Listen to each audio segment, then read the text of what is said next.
Oh fuck. It's Elrond. Excommunicated. Romer knew we were coming. Who's Elrond? Isn't that some Lord of the Rings shit? Nerd. For the next viral outbreak, we won't have to wait long.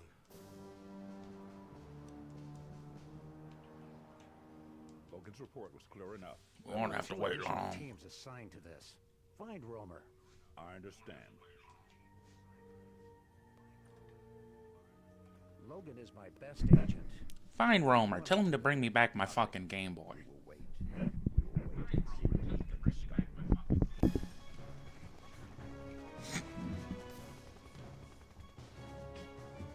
Our WHO contact was correct. Everyone within 100 miles is dead.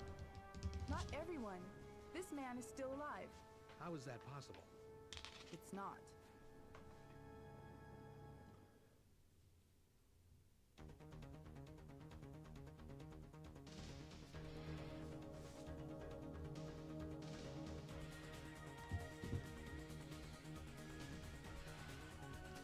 Alright, let me just get a few more things set up.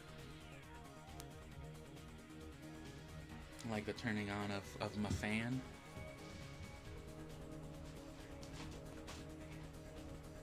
Just because it's cold doesn't mean I want to be hot.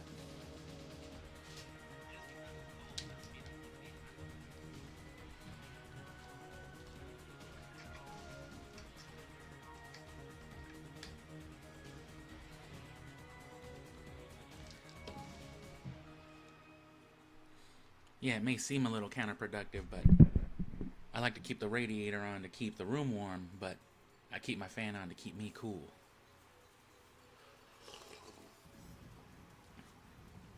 Because, you know, it's still warming it up in here. It's not a matter of me, like, shivering or nothing like that. You know, it's that type of cold, especially living in the desert when it hits like 30 degrees. It's just like, wow, my skin's gonna peel off. That's why I always laugh at those, like, northern wet state people, them snowy states, who laugh at, like, southern states. Like, yeah, maybe the hot southern states don't know anything. Maybe the hot muggy states don't know anything about winter.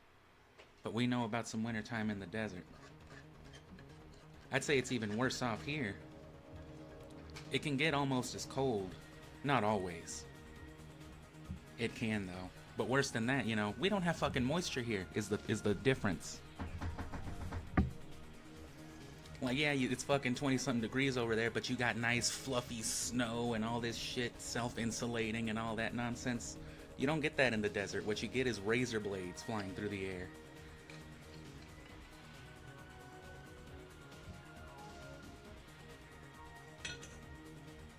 Yeah, throw me one of them fucking weenie Minnesota winters any fucking day. Snow and all that shit, fuck yeah. Better than, like I said, feeling like your skin's just gonna peel right off you. Feeling like an onion out in the desert in the winter.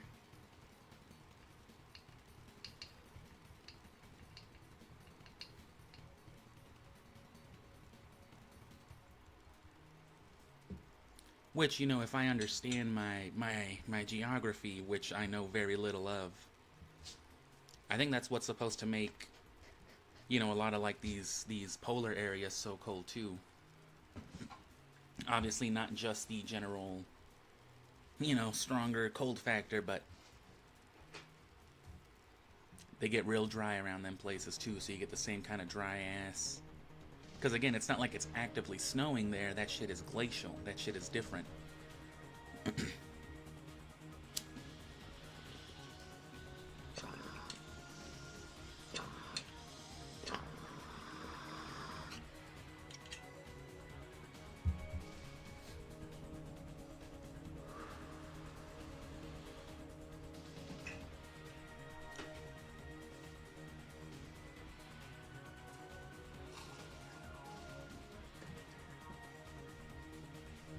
Alright, well, if you're fucking done talking about cold weather, let's get on this speed run. Let's give it a quick go.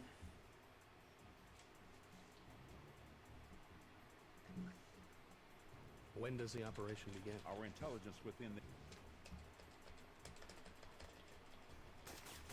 Right.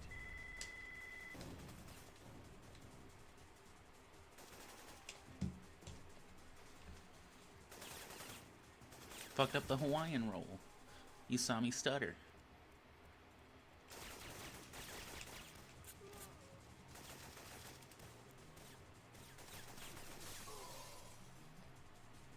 Let's just see what we can do with it. First screw up, we'll go to the Stronghold.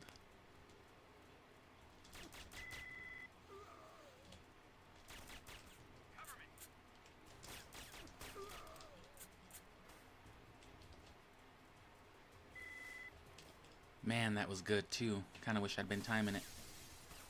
Though I didn't skip the cutscene at the beginning, so it wouldn't have mattered as much. So yeah, like I said, for me it's all about rolling and combat. Obviously combat's important throughout, but I try to go for the headshot whenever optimal. It's safer not to. It's more consistent not to, but I want to go for speed over consistency because I'm trying to get such a steep record, you know what I mean? It's... the consistency will come with it if I just force it.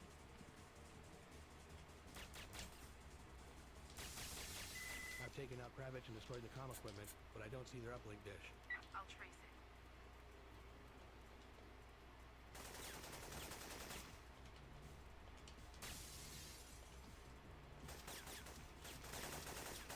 Going back to some weapon management from yesterday, you can see how critical it is even just knowing when to switch your weapon.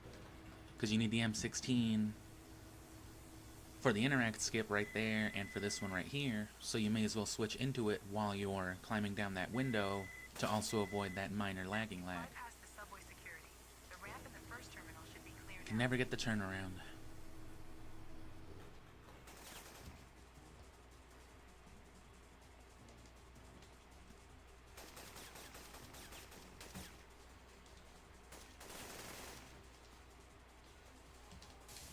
I gotta get that dog roll off of Jeremy better.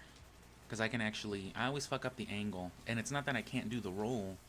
It's just in that context, you know, with me not wanting to bump into or even spawn fucking Jeremy, as I've come to call him.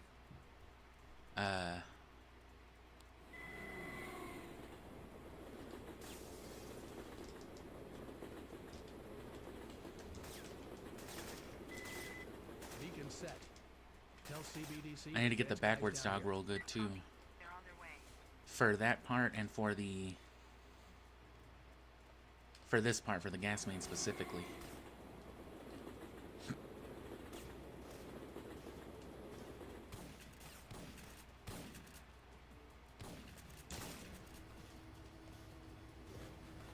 Again, you want to toggle to your sniper rifle to avoid that landing lag.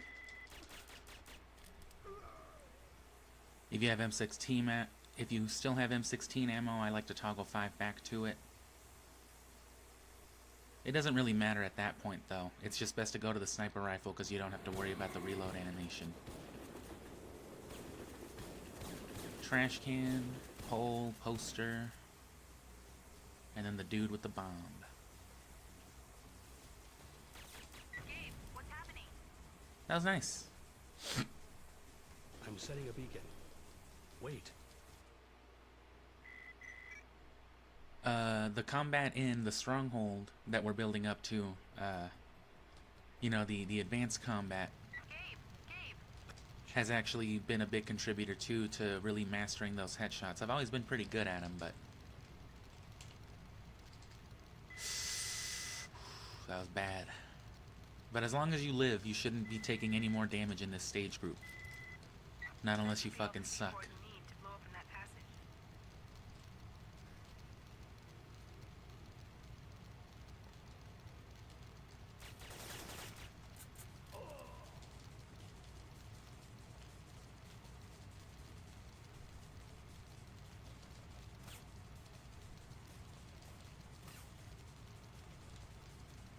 That's permissible, I guess.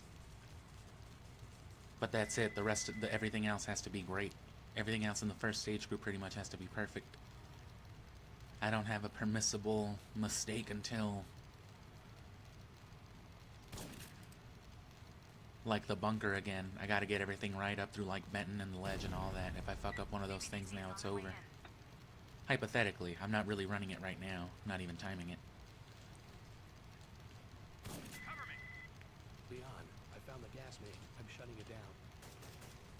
And that's how you want to do that. Them dog rolls, man.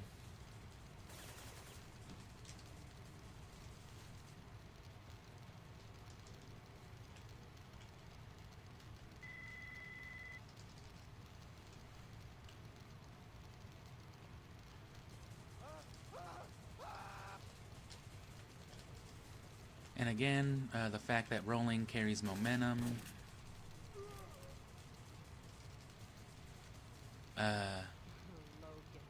You know, can help turning and mitigating the camera and all that. I've spotted Mara Aramov in the... And let's see.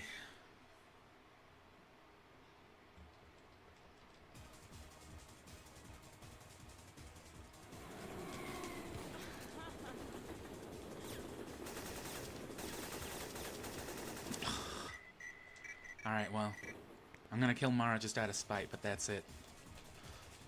That ruins the hypothetical. Damn. I was never, like, perfect with Mara, but I was never this bad. As I've gotten better at the speedrun, Mara's just gotten worse and worse for me. Jeez. Where's Romer? Where are the other bombs? Can't fucking stand Mara Aramov.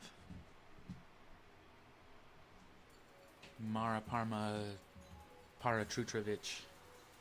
Leon, I'm on my way to the park. I've set the pickup frequency for your beacons. Right. Okay, so. Still a pretty good opening, though. It's still critical to get, especially the first, like, couple minutes of the run perfect, but where was I?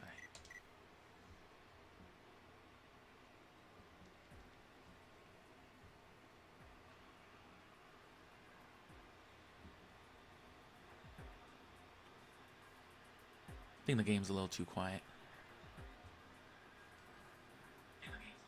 There we go. Okay, so the emphasis on this then is going to be in the combat. Because, as you can see just now with Mara, the headshots, good combat is critical. But it's at this point, I mean, the NPCs get harder in the last stage and more dangerous, but it's not until this point My God. Syphonfilter. that they become, Yes, it's that the quite game legitimately remarkable. becomes more A difficult virus genetically overall. programmable to eliminate anyone or And anything. yeah, those Imagine NPCs are a big one in this weapon stage. targets specific You can't demographics, ethnic groups. you can't make It too could many wipe out mistakes. You whole can't be messing up your continents, ledge except for those skips and all chosen that to stuff, The outbreaks we've been because you're dead. You know, Tests, evidently. you have to be good at Fagan not to sp- this at abandoned the at field. not spawning them. You got to be good According to at Mara, this is killing Romer's them and getting Stronghold, headshots real a quick, place where especially he with keeps these scientists prisoners. when they start sprinting. Undesirables. Alec Kabanoff runs the site for Romer, who kept Fagan supplied with human test subjects for various forms of the virus. Now Fagan is being held prisoner himself, probably somewhere in the catacombs. Has Interpol found any trace of Mara? Since her escape, she has left a trail of dead bodies from our lab to Eastern Europe. Now, she has vanished. There is also no sign of Romer. The destruction of his base. But has yeah, the driven his general entire routine organization. here is actually on the simpler side. There's one critical trick here that I'm gonna try to get more used to, that we've also applied to the bunker stage now. It's old news that you can interact skip the Syphonfilter patients with the vaccine right here, but there's some dynamics. But I tested that same logic, I guess, with other story items, and it works the same way. Because the way the vaccine... Shit. Oh, well. Because the way the vaccine and these story items work, like the C4 and whatnot, you can use the item as a square item instead of just using the triangle interact. It seems less practical because you have to switch over to it, but there is some useful applications to it, like I said, especially in a speed run. Ah, thought I'd at least clip the ledge.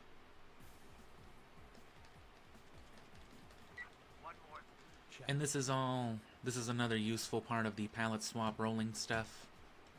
Because now I can go into my 9mm with a two-handed. And I can nail that jump. It's just got to be at a particular angle. One more. Right. I don't really have any cues for it. I guess I should. I'm just, you know, I just kind of go for it. And it usually works. Much better than that, but that's okay. We'll call it a safety for now. But yeah, the way this stuff actually works then, and you can see how critical already that is.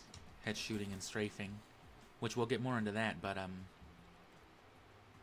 the way the vaccine actually works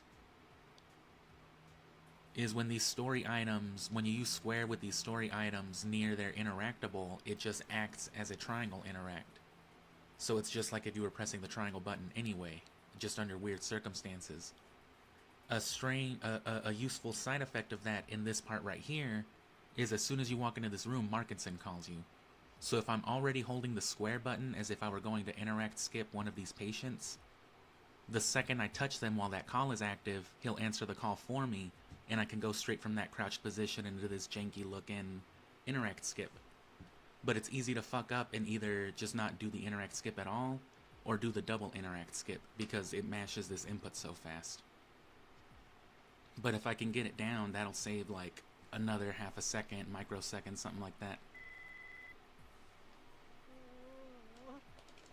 Check. Damn, and see I fucked it up, but...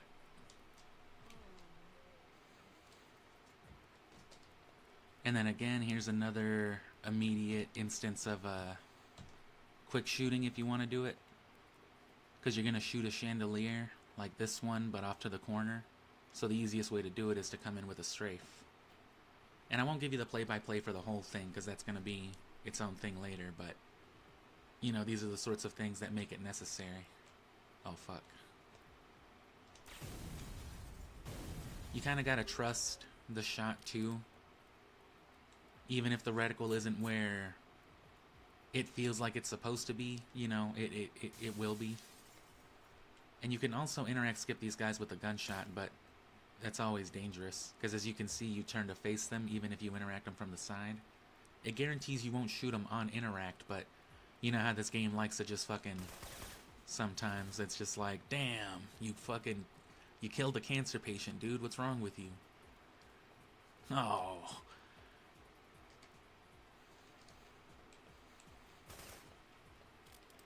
And there's your fast rolling coming in handy. Lets you get real up close for these headshots. And yeah, the shotgun solves the issue of that repeat fire thing. And we're actually going to get more into the weapon toggling stuff that we were talking about yesterday.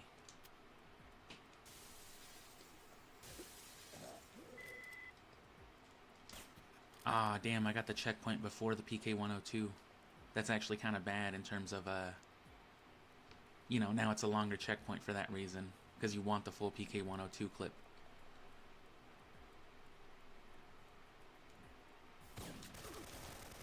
Shit happens. It's little things like that too, but at this point, you're gonna see me do some wacky shit. I just switched to my shotgun. Ah, fucked up the interact skip. Now I'm a toggle away from my gas grenade, which I'm gonna switch to cancel landing lag right here. And then I'm gonna interact back on the ledge to the shotgun. Ah, and I fucked it up. And yeah, see? That's what I was talking about. If you fuck up even a little bit, you'll start taking some real damage. And this scientist right here, I think it's faster to just, Ooh. He got the drop on me, though.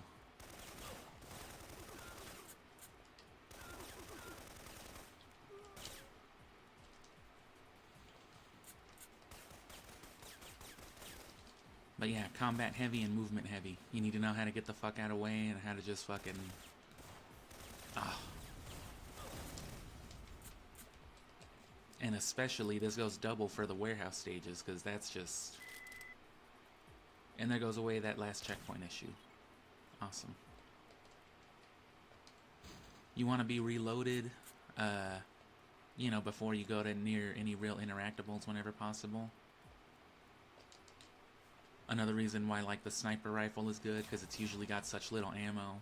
I don't think there's any instance in this game. I think there is, actually, where you can find excessive sniper rifle ammo, but it's hidden because it's not really necessary. It's one of those secret items.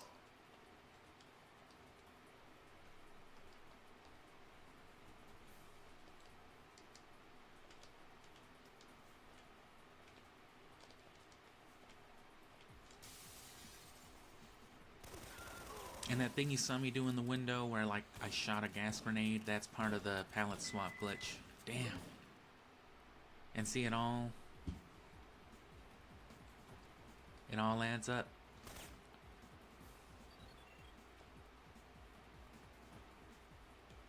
I don't think there's any flak jackets around here. There's a flak jacket a little bit later, but there's no, like, precautionary stuff here, unless that's what this is. It's exactly what that is.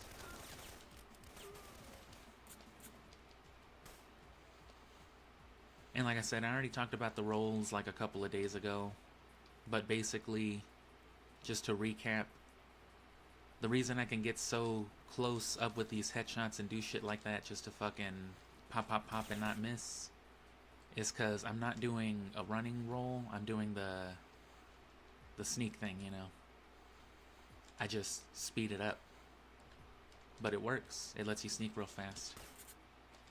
And it's how I get through the whole base level and everything. Oh, I already did it.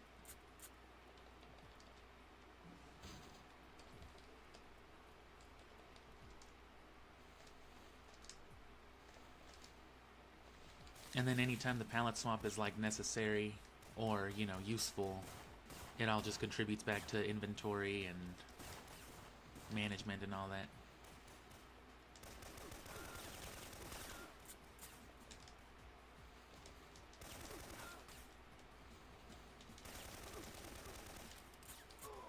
I just don't like that guy.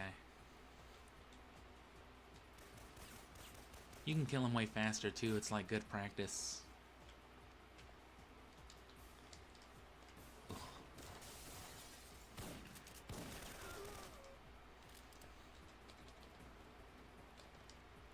And this one's tricky. Oh. You can stick it real close. And then this is another really critical headshot. Two critical headshots, actually, right back to back. I like to get in real close here and then just, like, cross-section him. Because he'll, like, roll with it, because he's always programmed to run that way. Ah. Oh. You're supposed to roll back here.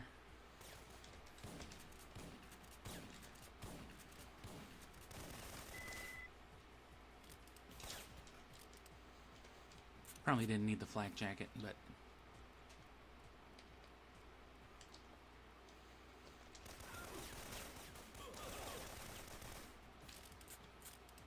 You don't want to kill those guys typically, but... You know, right now it's just about warming up all the combat areas. And that's this stage here, it's easy enough, and it's just more of the same. But the palette swapping stuff remains useful throughout the whole time.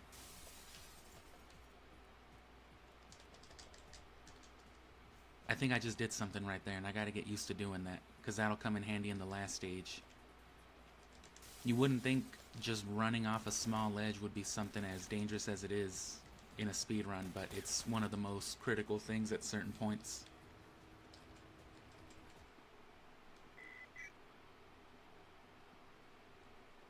This stage with all the fucking crates being one thing, and then like the third or fourth to last stage, after you hit that generator on top of those boxes, again, because of these stupid ass crates,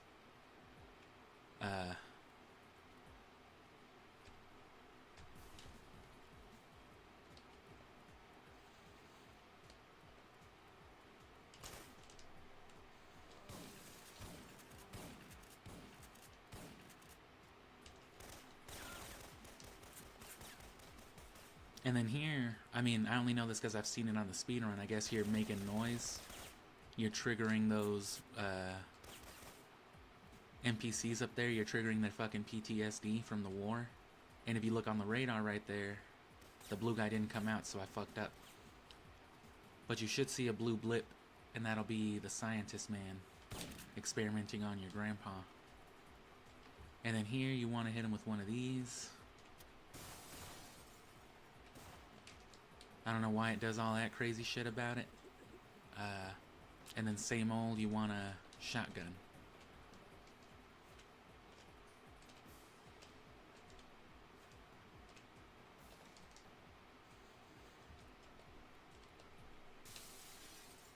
Damn. And see, that's a specific segment I need to get better at too. I need to coordinate what I'm doing as I'm coming down these boxes, because I want to be able to interact skip.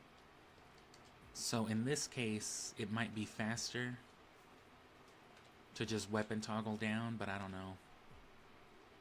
Because I would be... Well, I just wouldn't... Oh, okay, never mind.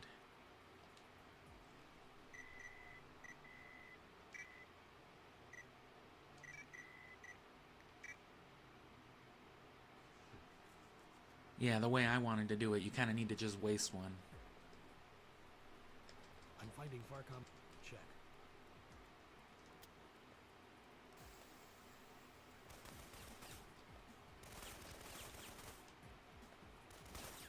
That dude was like reverse moonwalking.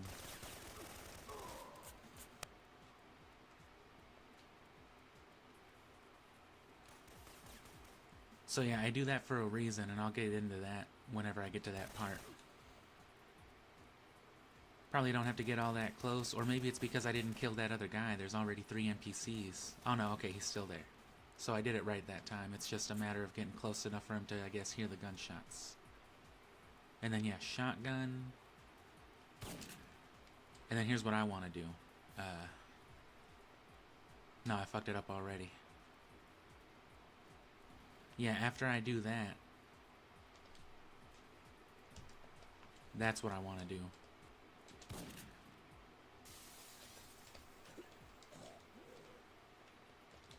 I got a little mixed up there in the order of that.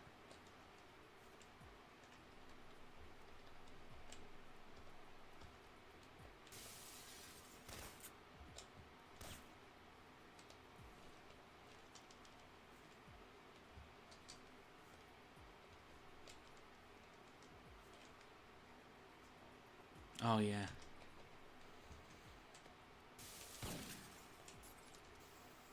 Damn it.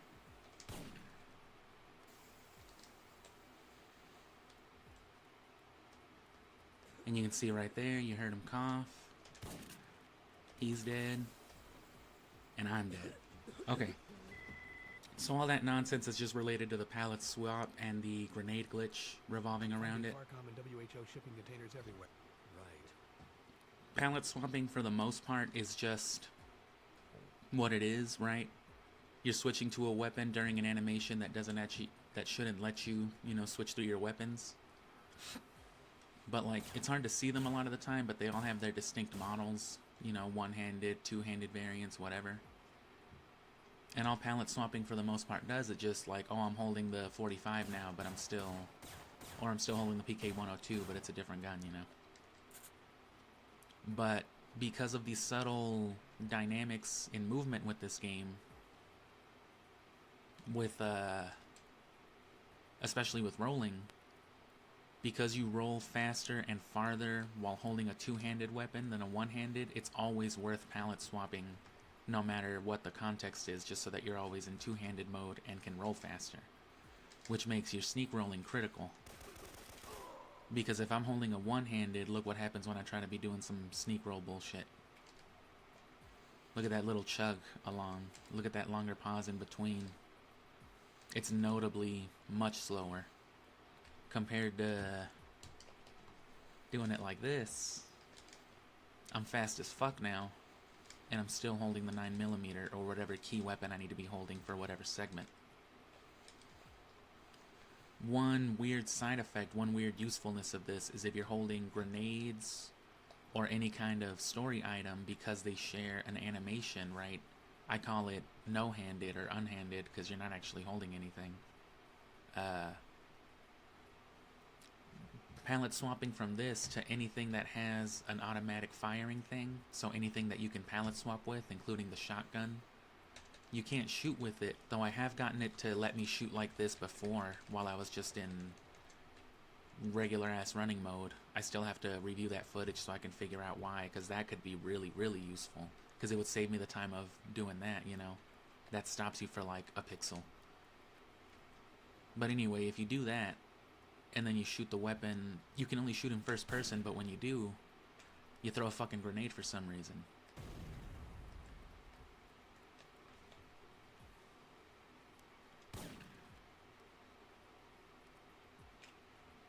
Fucking trick shot your grandpa? No, I'm just kidding. But yeah, that's a weird side effect of it. And I'm assuming it's just because it has no other thing associated with that, since, as I mentioned at the start, these story items only work as like a triangle press anyway, but only when you're like as close to your, you know, to their interactable. They don't actually have a real square command, so I guess it defaults to grenades because that's the only thing that operates this way. And if you're in a stage that has gas grenades, using a gas grenade, I guess, overrides the data, right? Because now that's at the top of the list, I guess, instead of regular ass grenades. So now when you palette swap... Oh, well, that doesn't work. I can just palette swap to... or from the grenades themselves, but... trying to prove a point. Yeah, so now... they become gas grenades. And that's what I did to that one scientist in the first stage, and that's what I've been doing to these other clowns. The gas grenades are potentially dangerous, though. And then it also negates reloading, which is very useful for some contexts, but... for example, against the helicopter boss, it would mean being able to just...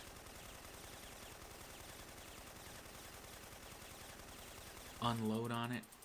But that's... reloading is easily mitigated with a crouch anyway, and that's actually probably pretty critical to combat too. I might touch on that stage just to emphasize that here in a little bit. But all the technical stuff is the same old stuff as always. Ledge skips, interact skips, and all that. I guess I should restart proper. I'm finding Farcom and WHO shipping containers everywhere. Check. But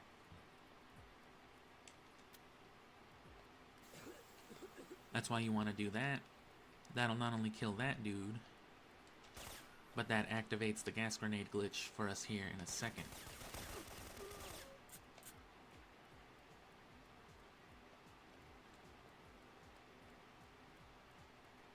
And as always, it's probably best to just strafe into this strat as well.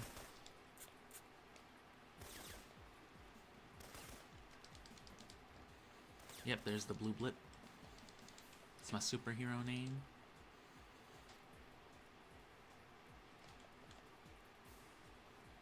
And then don't spawn those guys. One of them did spawn.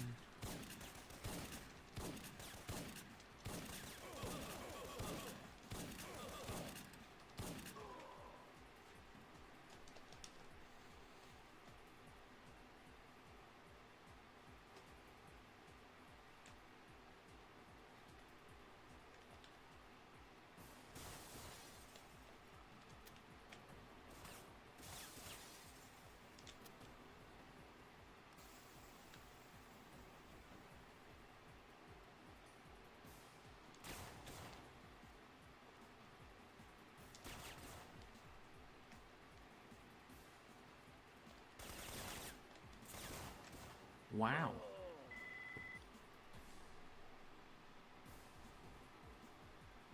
I'm finding Farcom. Right.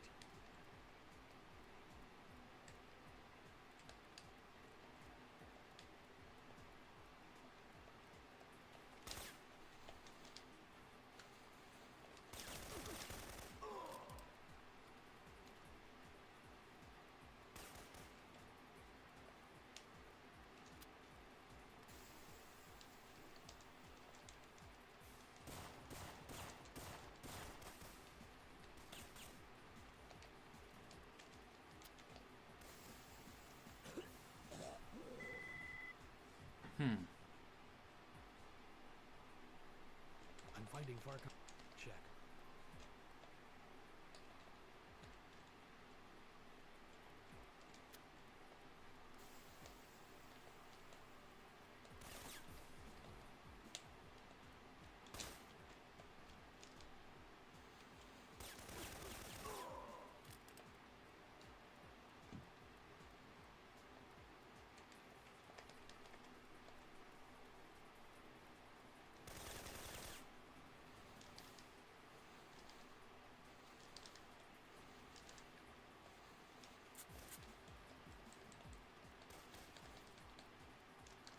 Oh, what?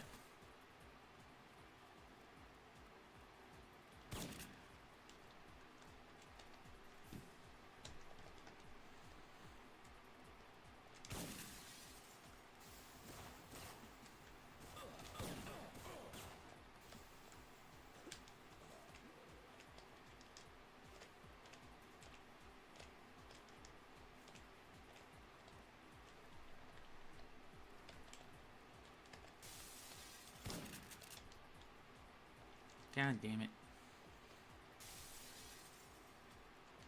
God damn it. Alright, okay. I think I got a little rhythm going there. I'm finding Farcom and WHO shipping. Check. There's another neat little side effect I'm noticing there. Probably because, again, you're never supposed to really be able to do these things on top of each other. Because the story items as well as grenades don't have the same type of aim that typical weapons do, because they have that weird, like, zoomed out third person aim. Whenever you palette swap from them into something that has a regular first person aim, because the model, I guess, has no real, like, default for that situation, it just kind of, like, zips them into place a lot faster. There are no frames to bypass, because he's just, like, non-existent for a second, and then he just instantly pops into whatever it is. It saves you, like, a frame on every ledge skip. So that's another good little side effect, I think, that will definitely be advantageous in this stage, in these series of stages.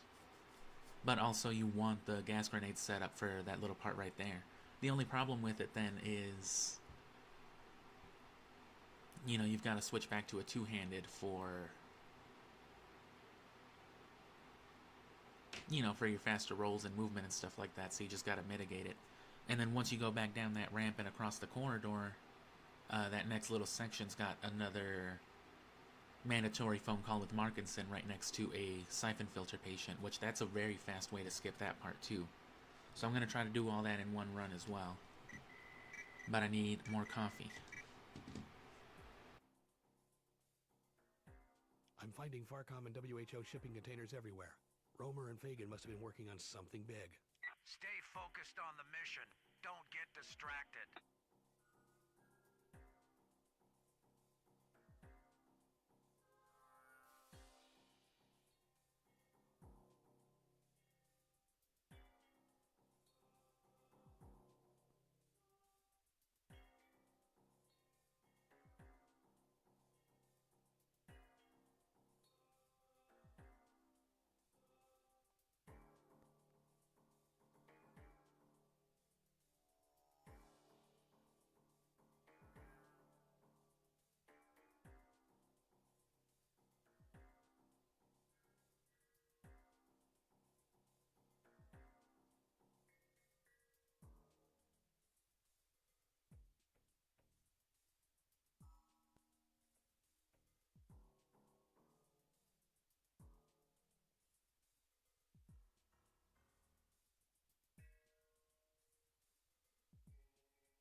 Fucking silence HK5 ass noises.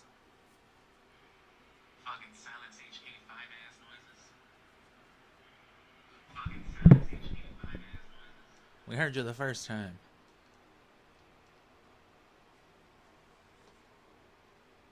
I like how the music just cuts off in the stage. I went ahead and just turned it off. But yeah, as for the more combat specific stuff.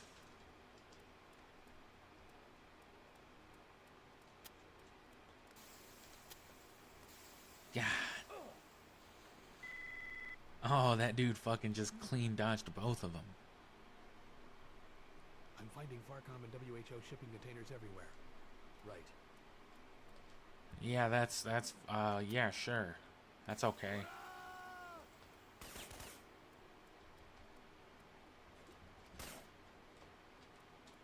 That'll cure you. Sorry, I was just checking your reflexes.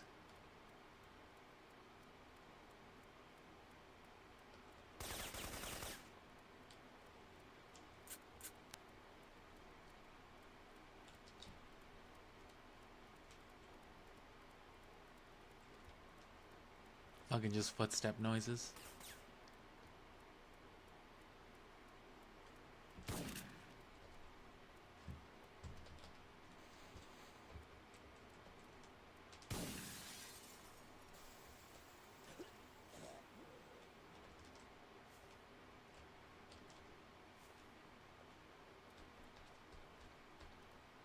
Oh, and see, I knew that would happen. That's happened before, but like it doesn't always happen, and I don't get if it's like the angle or what.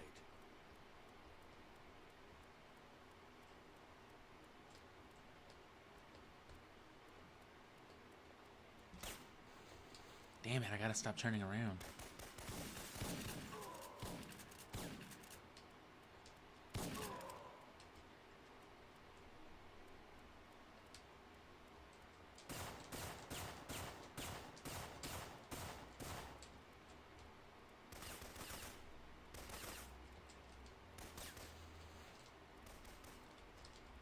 Where's my blue blip at, man? I know you don't gotta get all up in there to do it.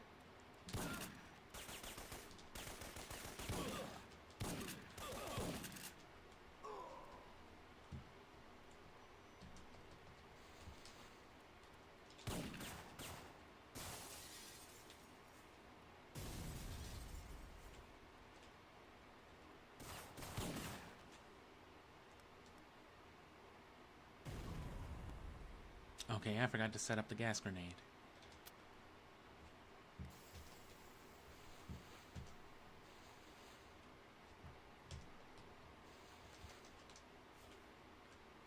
So what did I do wrong here?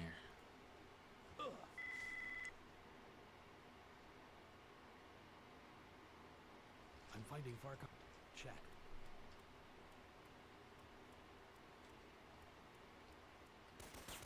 So yeah, combat's a little less... just slightly less necessary in this stage than the previous one. You do a lot more ledge interacting and... you know, grenade glitching and whatnot.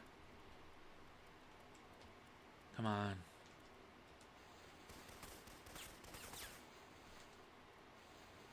Maybe I'm going too far.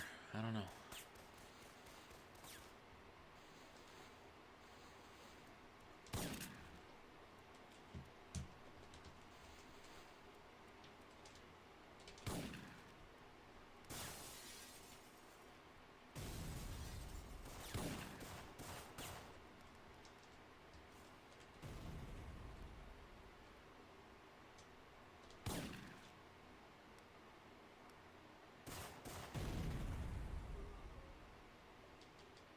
What if I just do it like I always do?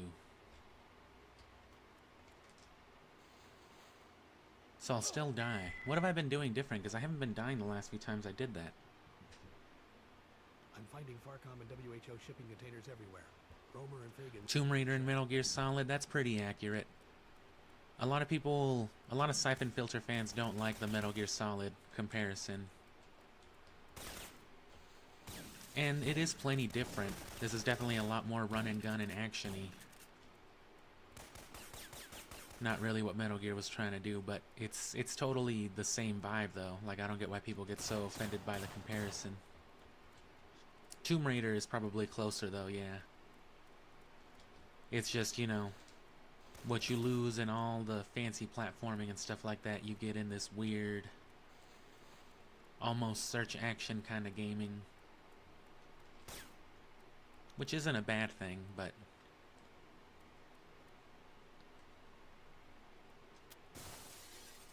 well, that's not really worth doing without setting up the glitch.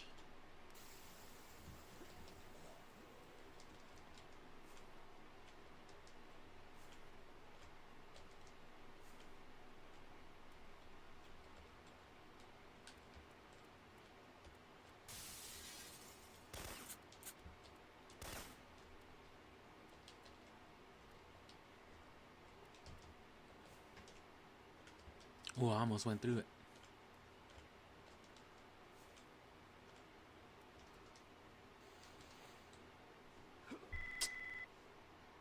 Huh.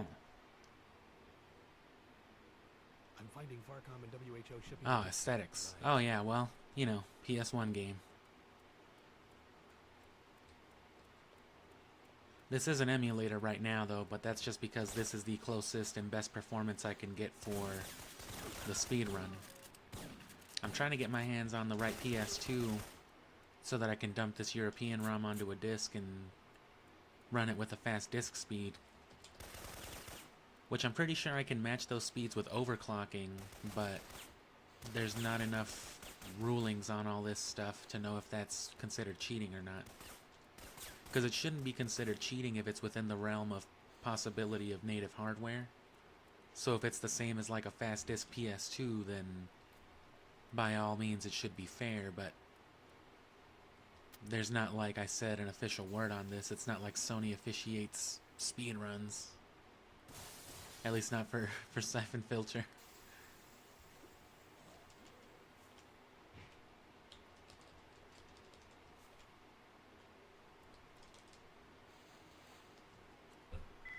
I gotta be doing something way different. I'm finding Farcom. Right.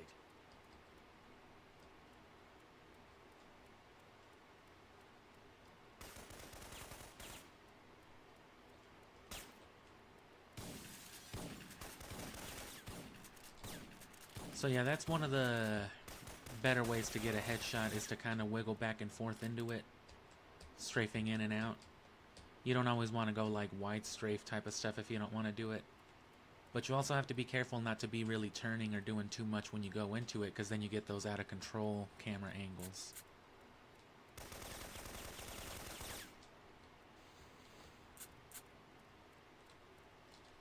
You want to let the strafe do the work of all that your turning would normally do without throwing your aim off at all. Because then it's just like bop. Especially if you can predict like a target's pattern.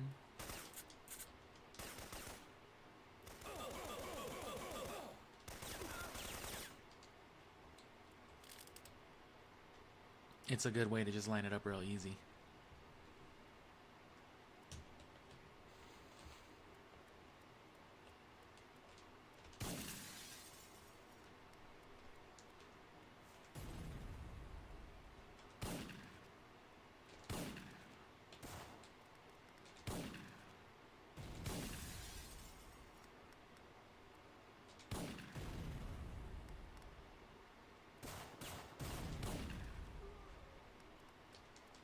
Free grenades, at least.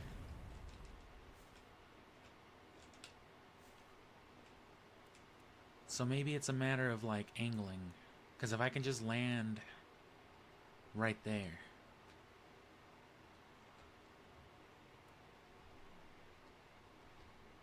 Then I can go without stopping.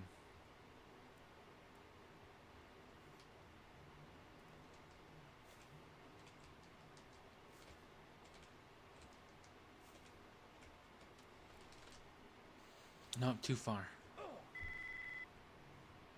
Way too far. I gotta set up a restore point right there too. I don't know what I'm doing. I'm so used to playing on native hardware.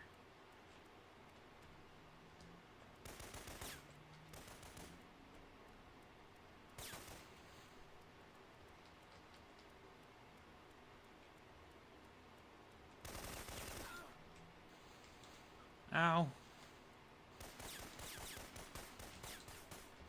Oh. But yeah, those crates are going to be a problem during the actual run, and there's some more crates, like I said, like in the final stages.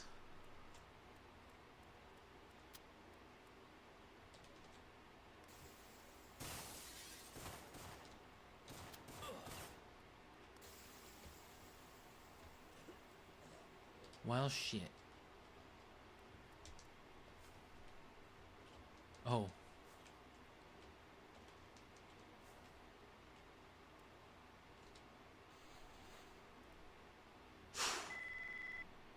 That was some crazy momentum I didn't know I could get, though. I have seen other speedrunners do that, though. This weird little crouching thing in air. I can see how that can give you some more momentum now, though.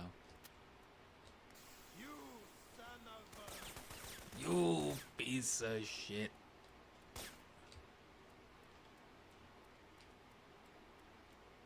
I guess that killed him? Yeah.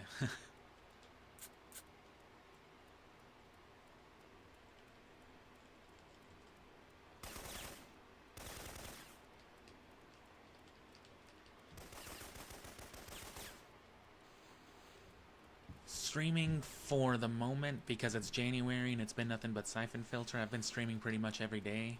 Otherwise, I just stream on days that I don't have to work my day job.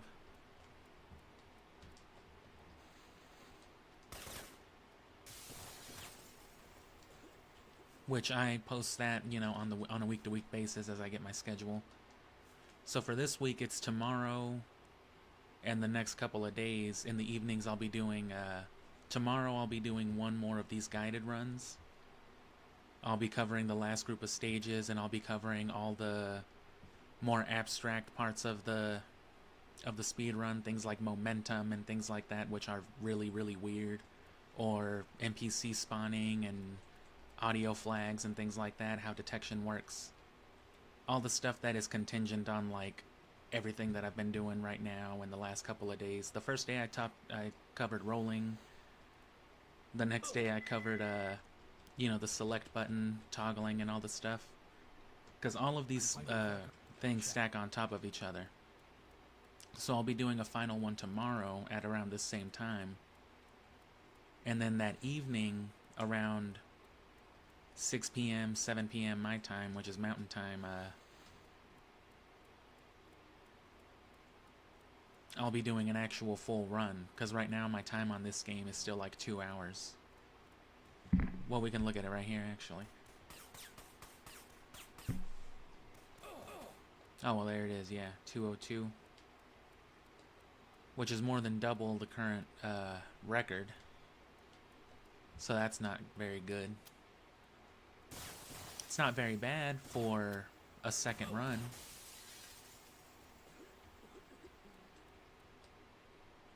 But in particular, this next stage was actually the main one I needed to practice. Because all of these later levels, I still have some tricks to figure out, and the combat is much harder.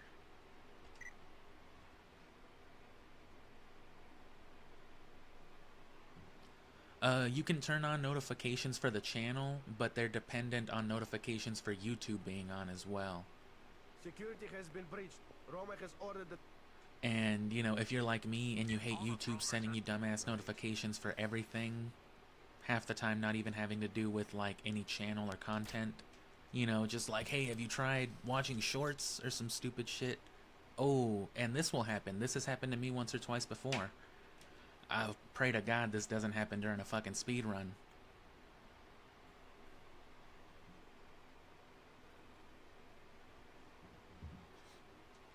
No, yeah, but if you don't like all the notifications, you know, from like everything. Damn, what the hell?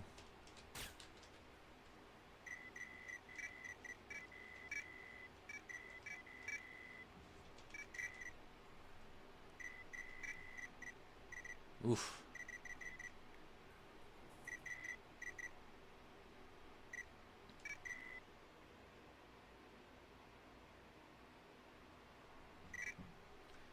Oh yeah, well, like I said, for the next month, if you want to catch the streams, I'll post daily, at least for throughout the month of January, while I'm finishing up Syphonfilter content. Son of a bitch. Damn. So, you know, just...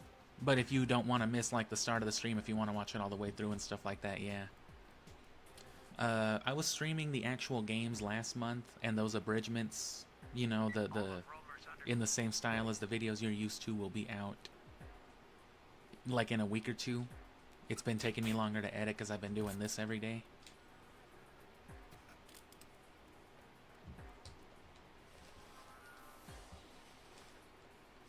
But it's going to be mostly the speedrun stuff. And this is me harvesting footage right now for, like, guided shorts and things like that I'll be putting out too.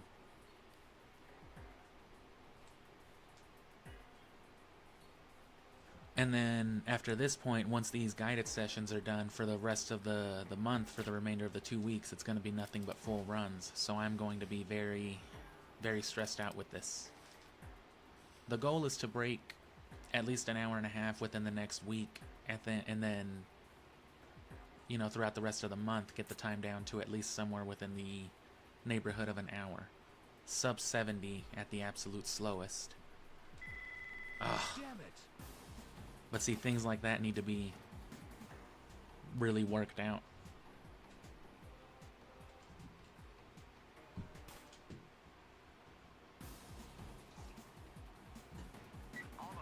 And this opening segment is, of course, a stealth segment, but everything after is like run and gun, non-stop. What makes it really, really bad is that this is an escort mission. On top of the stage design being very dark and bland. You know, these are supposed to be some catacombs, so it's just every part of the stage looks exactly the same. What you're looking at right now is what you're going to be looking at for the next, like, what ends up being, I think, like 2.5, 3 minutes in a speed run. Killing fucking a couple dozen of these guys. Wondering why the fucking NPC behind you decided to just fucking stop and fucking take a sip from the drinking fountain. And I haven't figured out how to make the first one move. The second one is easy because you're following this guy to your first escort, and then he's escorting you to your rescue.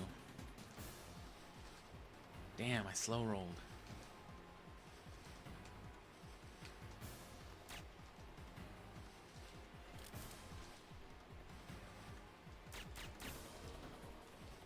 Kill that guy so he doesn't route around and see you.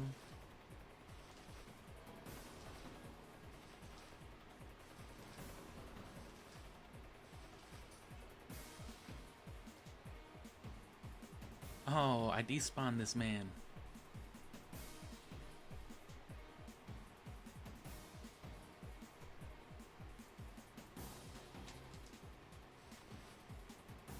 That's about as easy as it gets. Unless that respawns them. Nah, yeah, that was sick.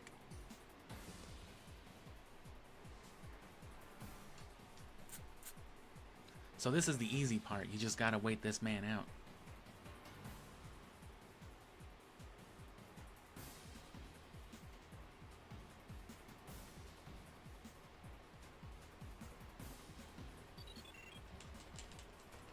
This is where... Please, don't kill me. Just relax. This is where I'm gonna make a restore point, first of all.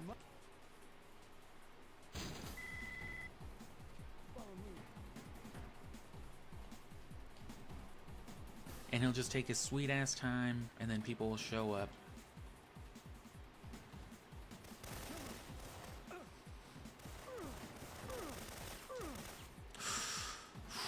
And he'll love to just run right in front of where you're shooting some people, like, hey, kill the guy behind me while I stand right the fuck in front of you.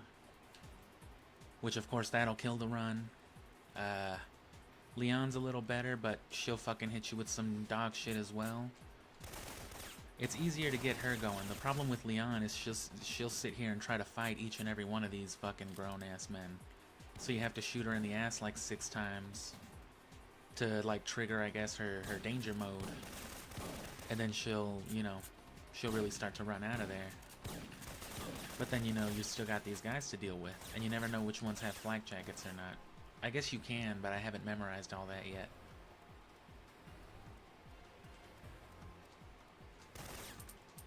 Oh, fuck.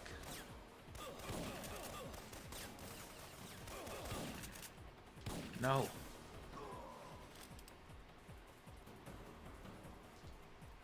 And see, this is way too slow.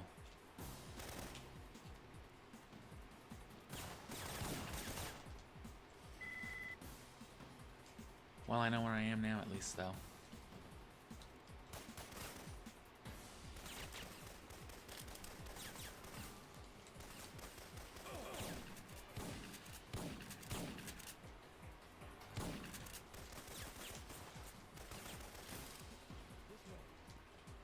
I'm waiting on you.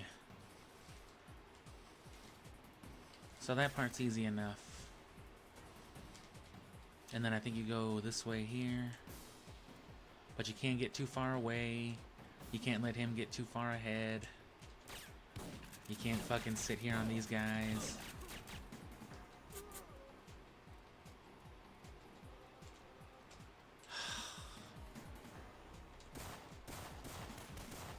You can't trust Fagin not to run right in front of you like, hey, what are you doing with that gun?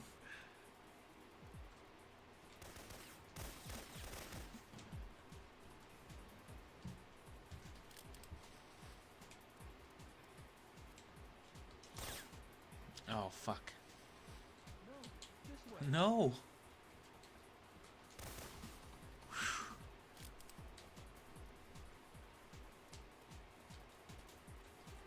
And then I think Leon is here. No.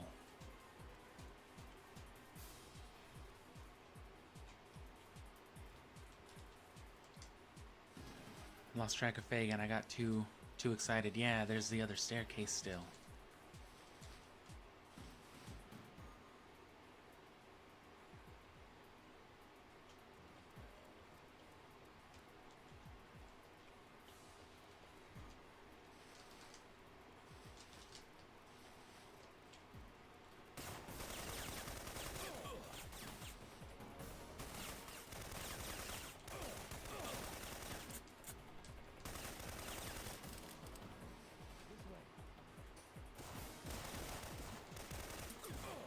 God damn it.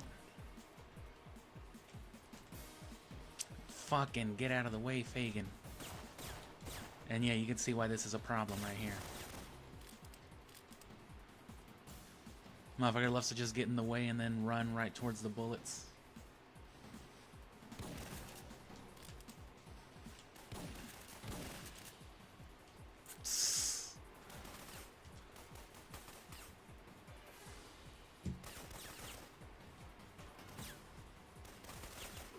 Oh, god damn it. Oh, wow. Right at the door.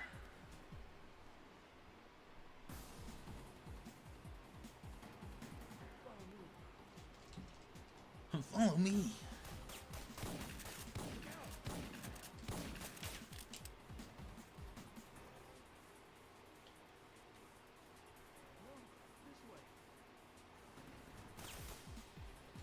And see, you just be chilling.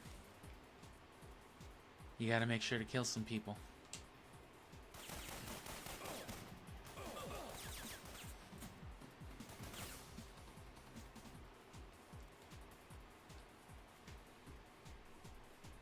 Oh, man. Just get on with it.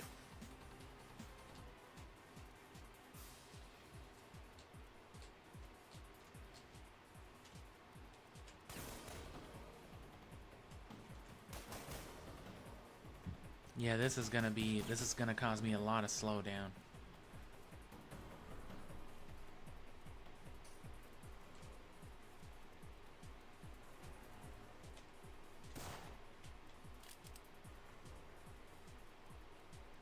I gotta get the route stuck in my head. And then I gotta remember these fucking people.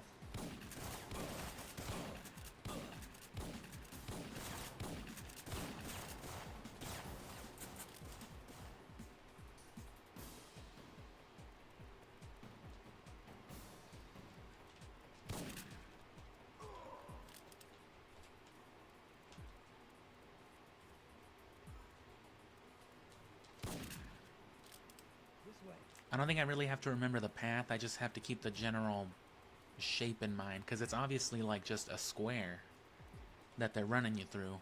Because, you know, old video game designs, conservation, and all that. Oh, bro, just get on with it. Come on, man.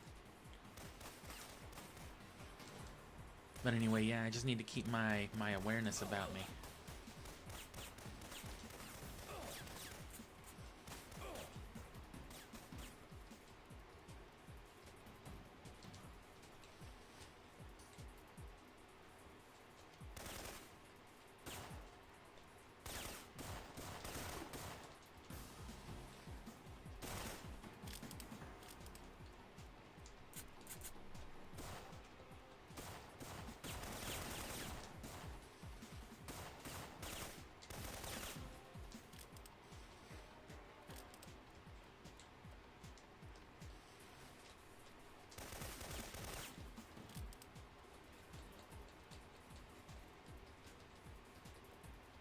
Yeah, because if I can just, you know, imagine my place in the square, I can remember the turns, because it's just like, yeah, left turn wouldn't make sense here. Oh, damn it. That's her cell. You're on your own now. You fucking suck at this game. Let's get out of here. And then, yeah, this is much easier. Are you crazy? That should be enough to not kill her.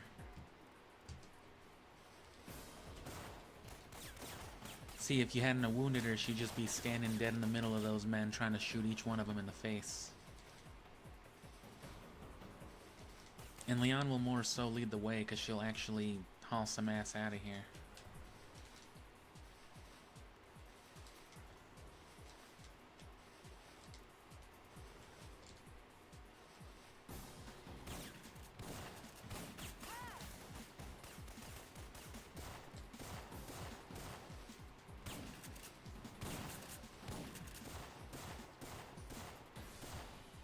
Got him. Oh, move. Where are you going? The way. Where are you going? Out.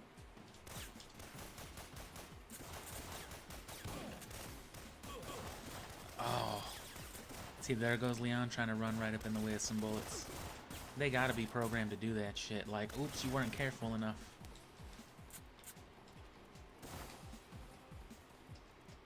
And see, I can't be wasting time actually fighting these men.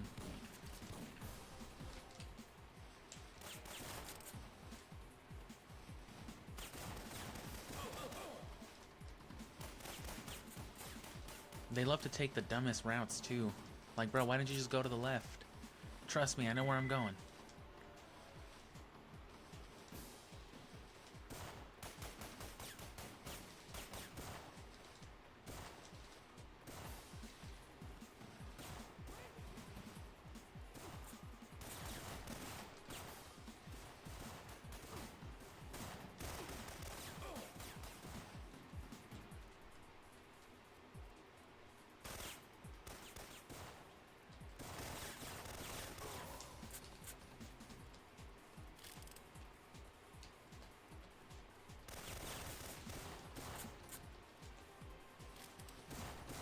Oh, at least she can't shoot me in the head. Oh.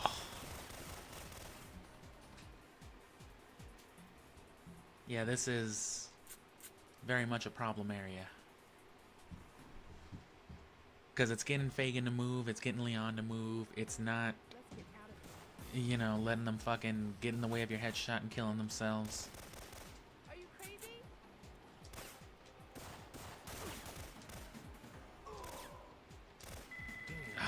I thought I was good for like one more. It could also be that I'm not damaging her enough. You need to damage her within to like a literal inch of her life. But I don't know like the exact bullet measurement.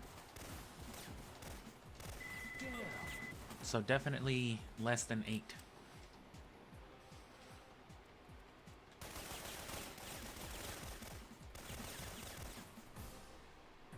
See, it's so easy to get the headshots when you don't have to worry about Leon's dumb ass.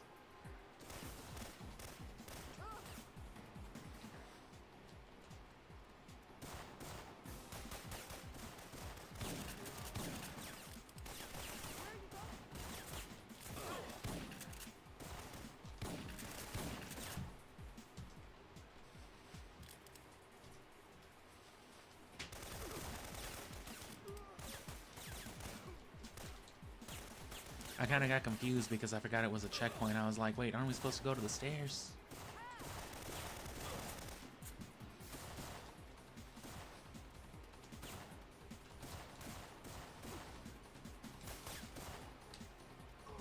They're hiding behind her, they know.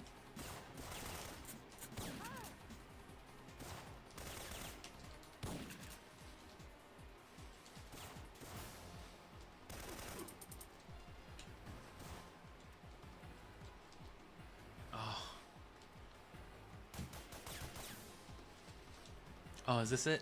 Yes.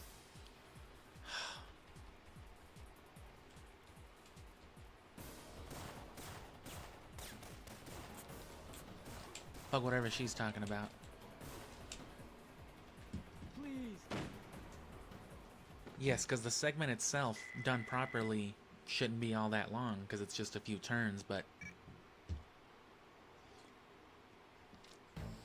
all those factors, 2 escort sequences paired with an escape sequence in a bland-ass, topsy-turvy level with excessive combat, it's a lot. Which, again, the combat itself wouldn't be as big of a problem if you didn't have to worry about their dumbasses getting in the way of it all.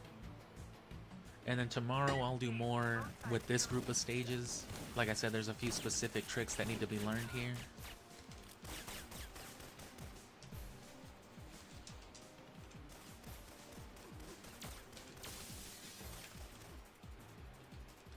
Erickson, move. Who are you? What do you want? I'll ask them. But overall, this is generally easier as far as navigation and everything else goes. The NPCs are just way harder. And there's just a few risky segments towards the end, fire skips and whatnot.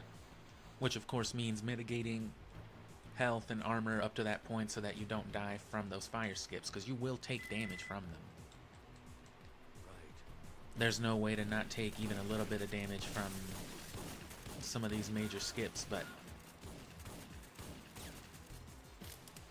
you know, if you mitigate your health, it should be no issue.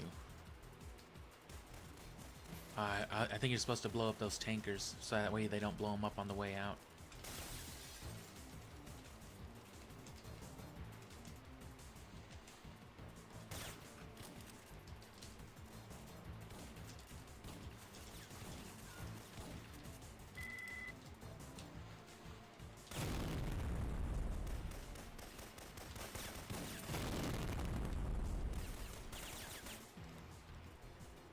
And you want the grenades for this, which I did that wrong, but that's what it's for.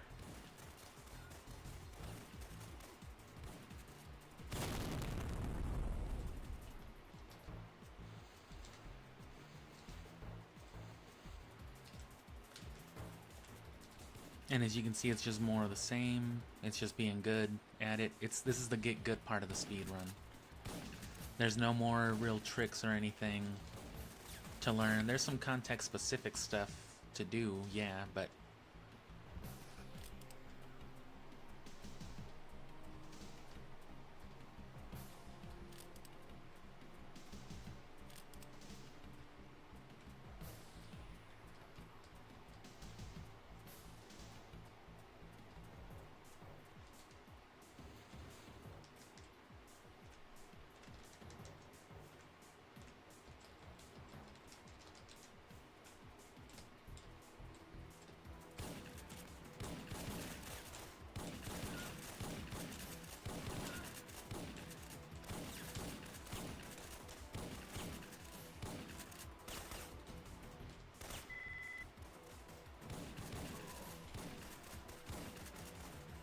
yeah, fuck some climbing. I know what I'm doing. And then here you're supposed to blow that up too. That way you don't have to stop on the way in. Then you throw a grenade at these fools. Ooh.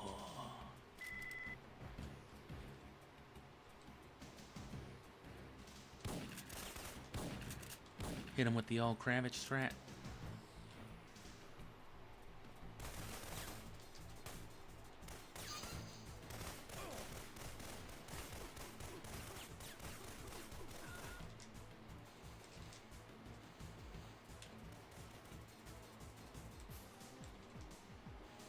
And then here, I think it's just a complete straight shot, actually. So just straight, straight, straight. Follow the trail, hit the fence, and then strafe hard right.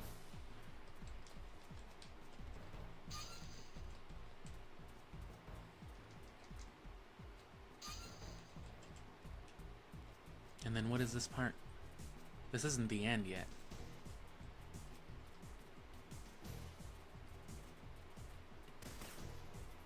Blend in, they won't know the difference. Oh no, this is the end. Okay. So yeah, that's simple enough. It's an easy ass stage too. It's just that grenade trick really that needs to be primed up, I think.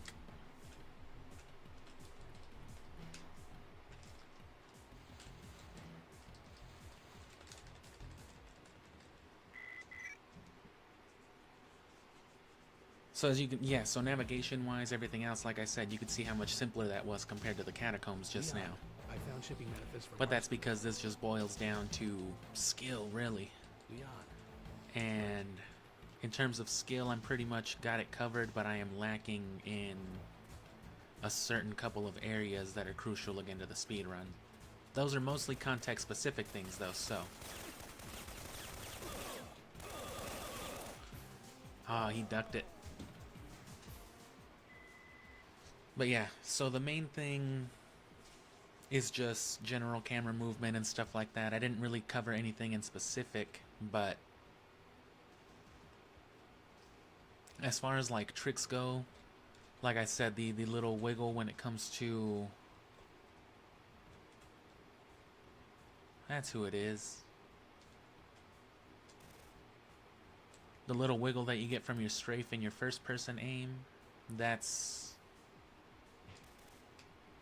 one of the more useful tricks, strafe aiming and stuff like that, which is one of the more common sense ones, but even while in action, going up on somebody, coming up to their side and like strafing in their direction with an automatic weapon, especially with a faster one like the G18, it's just about a guaranteed thing. Especially if you're actually strafing before, so strafe and then aim, so that way you're already pivoting.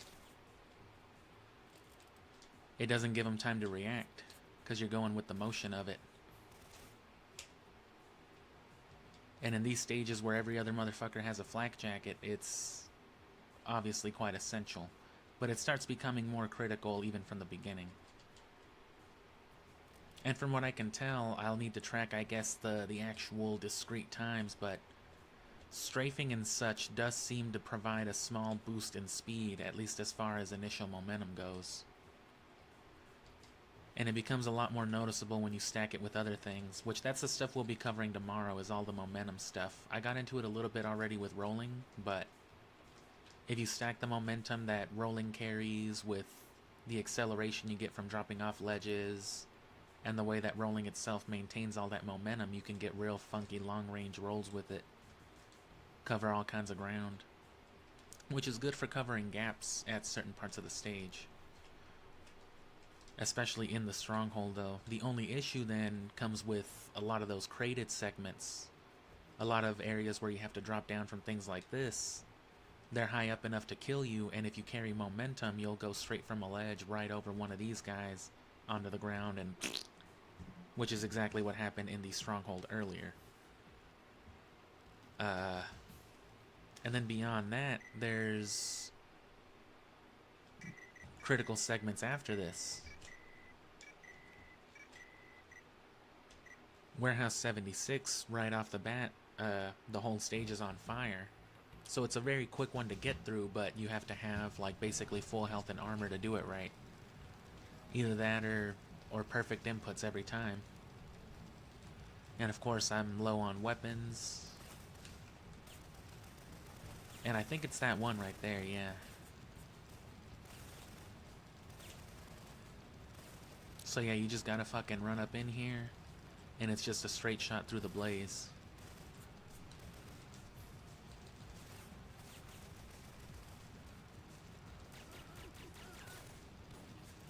And that's the wrong way to go. And then what, it's a left? Nope. So yeah, it's obviously very easy to die here, and this is very late into the speed run. It's already like in the last 15 minutes or less, I don't even remember. But you can see the gaps in between for the most part. And then I guess it's a right turn? No. Further straight? Oh no, there's a turn here. Oh. And then you just kind of hug this area.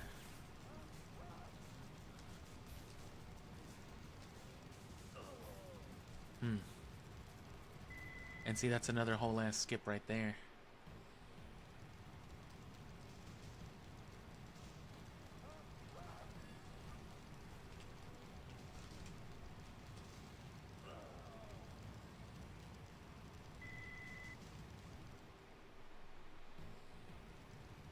So see, I'm clearly not timing one or the other well enough.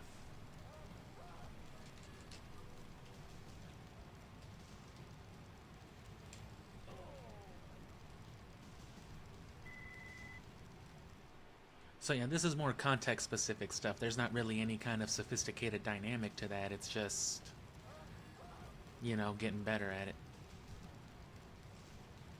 Of course, the slower way to do it is just to climb all the way up and then roll off of there.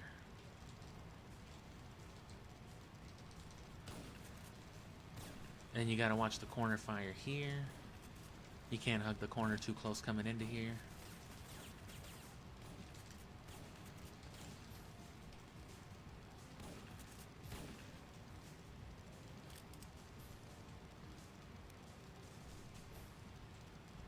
And then you gotta hit him with one of these.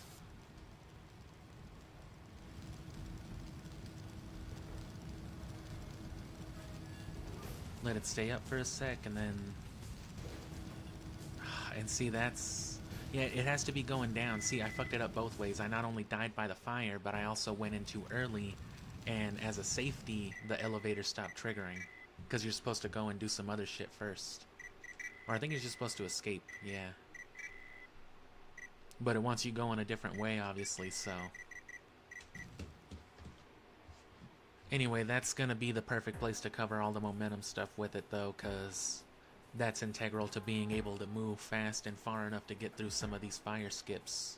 Because there's an earlier fire skip that relies on that same sort of momentum and angling when you're escaping from Romer's base. But once all that is covered, I mean, we'll go back to the regular streams, again starting tomorrow evening. So tomorrow at about 6 p.m, so it ends up being, what, 28 hours from now? I always say I'm going to do it at 6 p.m, it usually starts at like 7, because I just get to doing other stuff, but I'll be doing full runs for the next 3 nights, though. Not tonight, but tomorrow, Wednesday, and Thursday. Hopefully I can get the time down to an hour and a half in just those 3 runs, but these last group of stages have been killing me. Part of the reason why my times have been so slow, though, is because I insist on doing the proper strats for, like, optimized time, so I keep dying over and over again. If I wanted to take a slightly slower, safer route, I would have much better times, but, I mean, there's really no point in doing that when I'm trying to fully optimize for an even faster time. I'll break, you know, those times eventually. It's just a matter of how fast. It's breaking that 70-minute barrier then that's gonna be a challenge for me. I'm finding Farcom and WHO shipping containers everywhere. Romer and Fagan must have been... Right. Another useful trick that comes in handy while we're on combat is right at the beginning with Kravich. All of these headshots have their own little things that make them difficult. With Kravich, it's actually the openness of it. You know, you could come at a variety of angles that need to be corrected. But an easy way to set it up after you do your nonsense here. Another thing I'll touch on tomorrow is mobs and spawns and things like that too. Because that comes into play with sneaking and just general combat too. And it's a big factor right from the beginning. Your first objective in the speedrun is to go do this bomb thing. And facing the right way, getting to the right spot at the right time is all integral to spawning NPCs a certain way so that you can get guaranteed spawns and shit like that. See, like I knew he was gonna be there, I just fucked up the headshot. But doing it that way always grants the... Ooh. And see, because I turned the camera too far, I spawned that other dude by CBDC shooting him, and then I failed, which normally wouldn't happen like that. So it's weird stuff like that, you know, it's a whole ass mess. But anyway, for Kravich, assuming you did that right, you'd come back this way. I used to just get it with a corner strafe, like everything else, but I used to just time it, line it up, and... which is pretty fast. But an easy way to line up an open headshot like that is just to go at it from a manual aim. So you want to focus your actual positioning more towards lining up the shot with the computer, and then just let the manual aim do the camera work for you to line up the headshot. So you'll see me round the corner aiming at him with the lock on, and then that'll line up my headshot for me.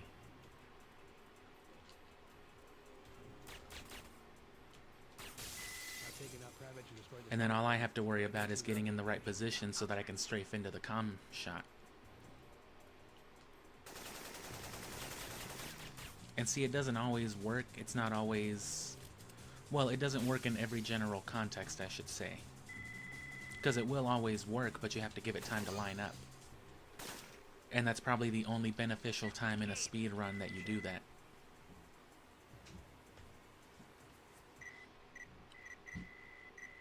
And as for... that's one of the only real, like, particular tricks that you can do, right? Everything else is just general play and setup and stuff like that. But one other trick that comes in handy is during the copter fight. There's a specific exploit that you can implement by crouching during a first-person aim to override reloading. And from what I've noticed, I think it also works for... let me see. If you go into a first-person aim while reloading just normally, it should override it, so...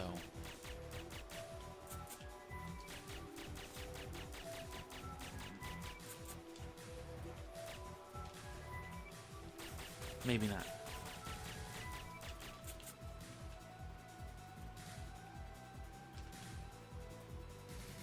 Let me try it with the crouch real quick, because that might be what triggers it.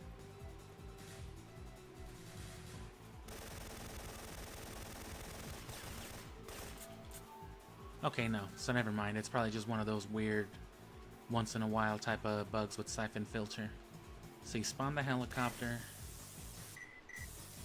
and then in your first-person aim, when you're looking at your ammo, as soon as you start to reload, you crouch, and that'll override the reload animation. And that, like I said, is critical for this right here.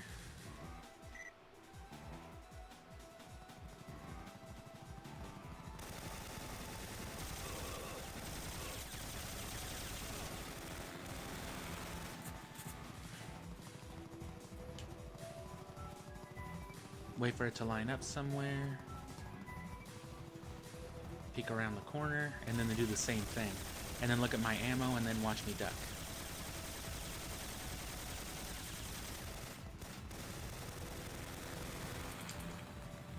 You've got to be keeping an eye on your ammunition real closely at that point, but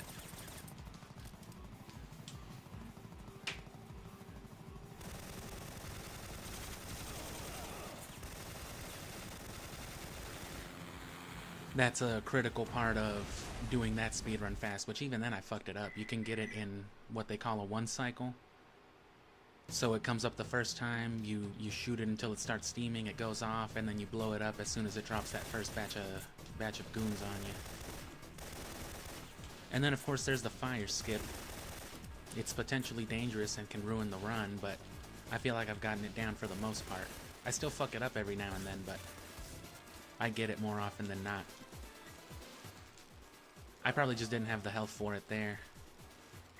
I could have stood to grab the armor. Which there is some flak jacket behind you.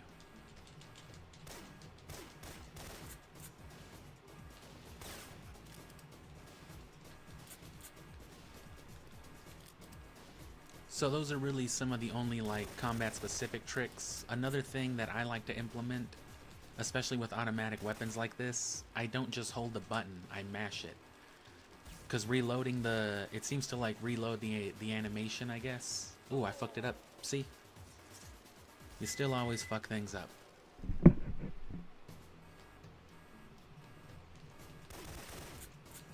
But there's like auto aim correction, right? You don't even have to aim at people with this. Gabe will shoot at the people generally in front of him, you know, by himself. So watch.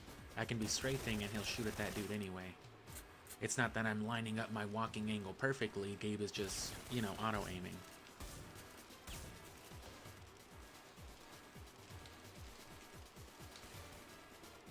And yeah, there you go.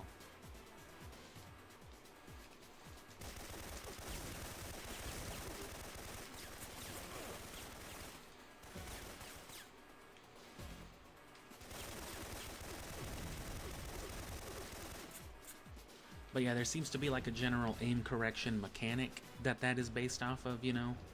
And it seems to bleed off into other things. Like when you strafe, right, to compensate for the movement, it like resets the auto aim, so it repositions it every time you strafe, every time you turn, or if you crouch. So whatever. So what I do as I'm shooting, I'm not only mashing the square button at the rate of fire so it shoots exactly the same, but it's reading it as like a different shot with a crouch input, and I'm usually wiggling my strafes at the same time. So it's adding all of those corrective actions at once, and it's making it to where I have like perfect aim every time. My God. And it becomes really, really noticeable in like rapid fire sequences. Check. There's this part of, while we're on the combat stuff, there's this part of this mission where after you go down the ramp, after you headshot Benton, you want to basically empty your G18 clip on the one guy holding the keycard because he's got a flak jacket on. But you can save actually a lot of ammo by just spamming it the way that I do. And you also don't have to waste time crouching. You can run up on him faster because of all like the aim correction.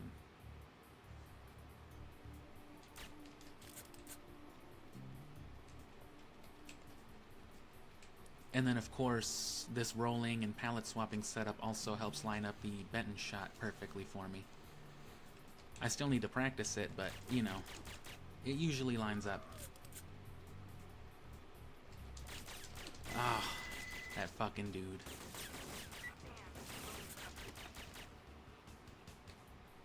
I gotta get to this checkpoint, man.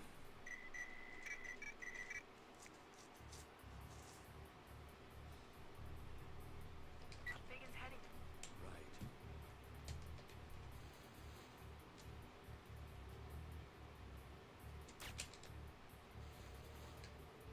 Which all, ooh, damn, I stopped crouching. All of that, input overriding nonsense is how I'm doing the fast sneak and all this other stuff anyway. So it's all like the same exploit, it's just different applications of it. It's just knowing how to jank all of the mechanics at the same time.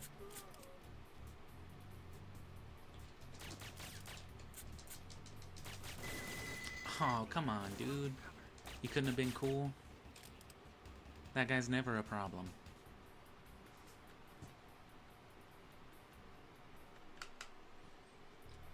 But yeah, once we hit February, we'll stream Shin Megami Tensei 5 again, which we also started in December, but, you know, Syphonfilter.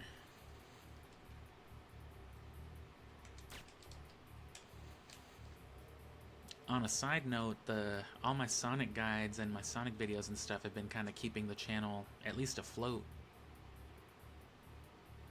in this time that I haven't really been publishing as much, just streaming. So that's good. It's kept me from losing subscribers or any kind of traction. Hasn't really gained me any traction, but it's nice to know that I can slow down without my channel immediately falling apart like some do. And then palette swap into the HK5 so that you have an automatic weapon with a two-handed roll. What are you doing here? And then that's crucial to lining this up right here. I run to the corner, roll, and then do a fast sneaking roll, turn around, and fucked it up. What are you But it doing should line here? itself up real nicely. Gabe, Vegas run for it. Roma and Airlock. Eh, He's finished. Check. that's acceptable.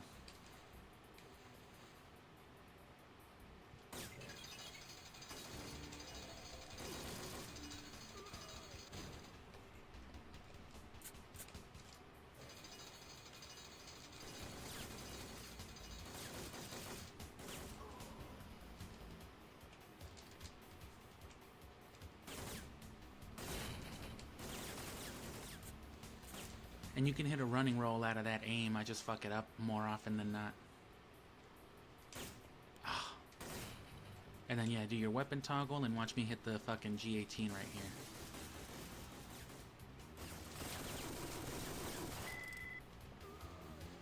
Ten more bullets than you'll see people usually have without me having to crouch or do anything. Because I did my little square mash and because I did my trigger wiggle, as I call them. Square mashing and trigger wiggling is essential to the Syphonfilter speedrun, okay?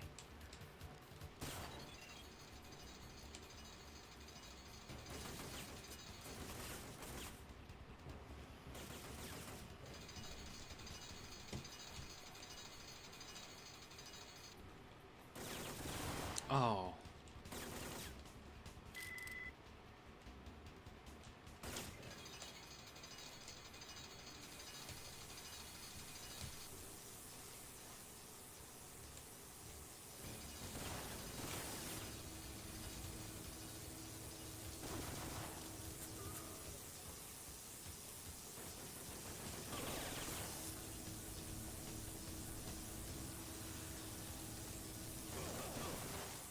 Another reason why it works too is because it's technically reading these inputs faster. Because I'm overriding these inputs constantly with one another. The shoot's overriding the crouch, that's overriding the triggers, that's overriding whatever else. It's not only shooting slightly faster like in a kind of glitch state it seems, but like I said, the game's own corrective auto-aim thing that it does to shoot the guy in front of you, you know, without you having to aim at him. It's being constantly abused by every button input. Every time I input something else, every time I mash square, X, R2, L2, whatever, it's wiggling my aim back into, like, perfect placement, I guess. So it's immediate, full accuracy. Which is very useful, especially in the later game when it comes to the flak jacket wearing dudes.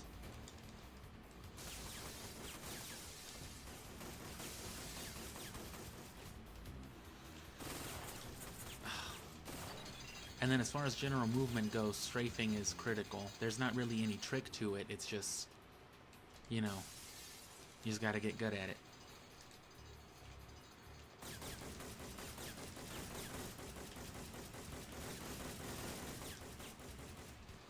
Okay, I think I'm getting the hang of that.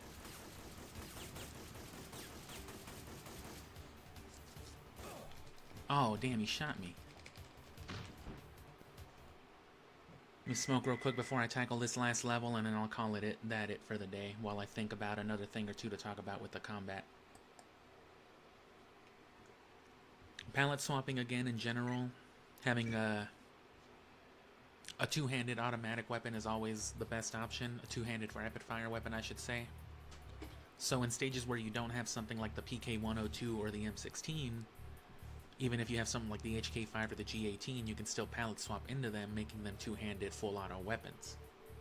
Which for the G18 is ridiculous because it's got like the best firing rate in the game, which makes your headshots stupid easy with all the strafing stuff that I've been going over.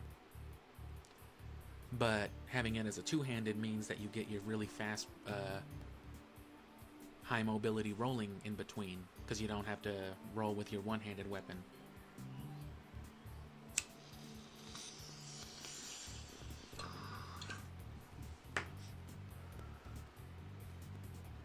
Clear my bong out, smoke a little more.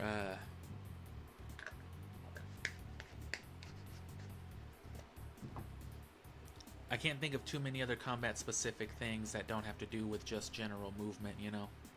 Your snap turn, you know, just knowing when to hit the back button to turn around is very useful as far as general combat goes, but ideally you shouldn't ever have to be turning around or doing anything. You want to keep a forward trajectory for as much of the speedrun as possible. And that of course applies to any speedrun, but you know, you shouldn't have to ever worry about the guy behind you, and if you do, you should be able to lock onto him. That's another thing that this little setup that I've got works with as well, because it's very, very difficult to get people on the run, especially if you're running away from somebody. But if you do your little toggle wiggle, it's a little tricky, but if you wiggle wide enough for him to like turn his gun, you will get your aim, and as long as you mash those same inputs, it'll correct a lot of the aim for you, a lot of the targeting issues. So it makes it possible to get people on the run. But the issue a lot of people have, even, you know, like record-holding speedrunners, is that they're not the best at, you know, straight up running backwards or blind and stuff like that, which is understandable. Especially with a game like this, because the controls are very strange to that end. So if your camera starts getting all turned around, it's just like, whoa, I have no idea how to turn left or do anything without having to stop and full-ass turn around. Which brings us back to rolling, because that's yet another benefit of rolling. Because it keeps that forward momentum, it's not just good for skipping stuff. You know what I'm saying? It's also very useful to the end.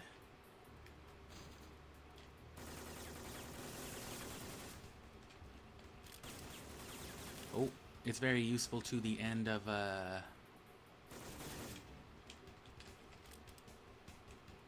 Damn, I already forgot. I was trying to get some ambience going back up, but I forgot those dudes would try to shoot me.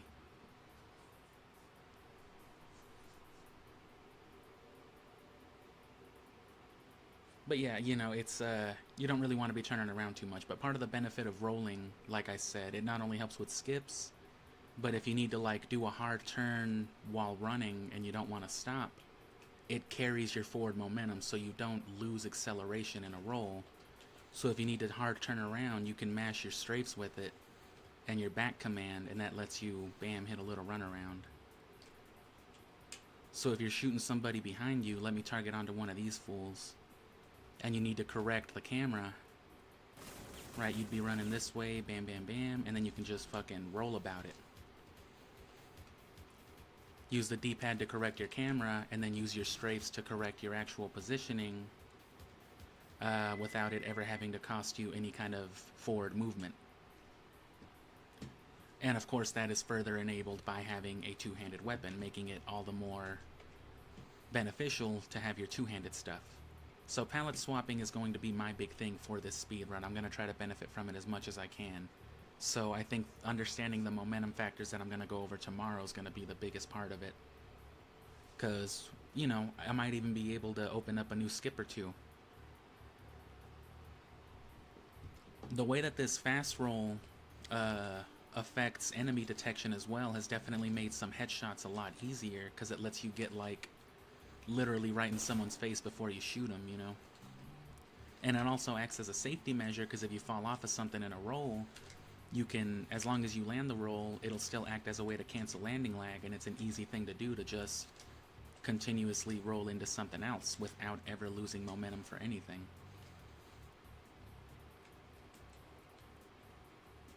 And as far as combat goes, that really only helps in the regard of general mobility whenever you're, say, auto-aiming. Because you'll see, again, other speedrunners, you might see them refrain blatantly from targeting, because it's so risky, you know what I'm saying? You want to shoot the guy in front of you, and Gabe Logan decides he's going to aim at the fucking guy across the street at the Wendy's, you know? So your camera fucks up, your movement fucks up because it drags you along with it. And, you know. But understanding these dynamics makes it possible to kill a guy as you're running away from him, whereas you would normally want to stand there for a second and headshot him, all the while being able to correct your movement and not lose any time at all. That's the idea, at least. Let me just run this level real quick, and like I said, I think that'll be it. I don't know. I'm trying to think of anything else related to shooting. You'll see another actually good example at the end of this stage with the auto-aim, because the way you want to knock out Mara, instead of aiming at her with the taser like you normally would, you just want to run up in there into the dinorama, and you will see Gabe Logan just actually aim his whole ass arm at her. He'll do the auto-aim for you.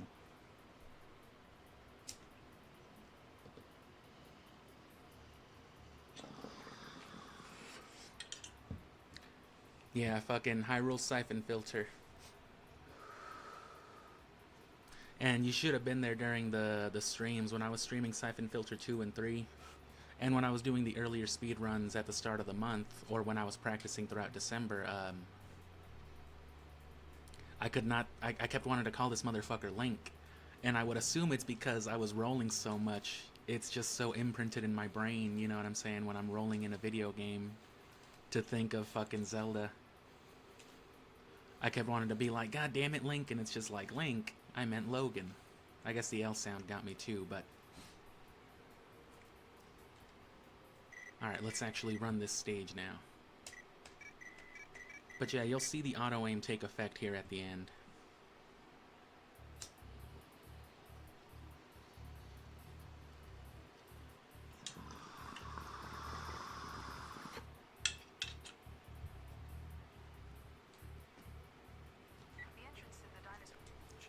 And yeah, you want to start on your sniper rifle, which I just fucked that up.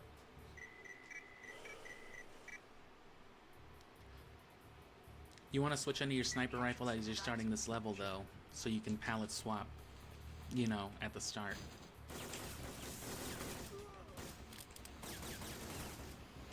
You can actually just run past those guys, too, but I just felt like shooting them.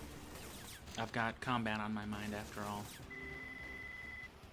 Another aspect of combat is avoiding combat, which is critical to what you saw earlier with me climbing back up those steps after I killed that one dude for the keycard, and then had to go back down the ramp. You want to be quick at all that stuff so you avoid damage. Here's another part right here. You want to really quick stick the landing so you can just go into a climb, and now that we're already on an automatic weapon,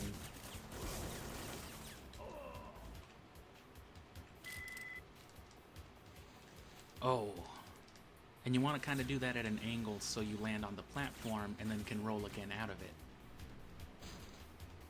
It's ever so slightly faster.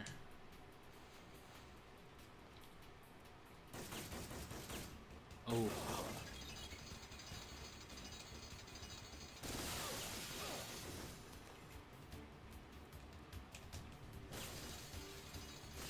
I was trying to do a thing. Look at his arm, though. Well, he didn't do it. But he will. And that happens too. I don't know why. I don't know if it's an angle that you're coming at.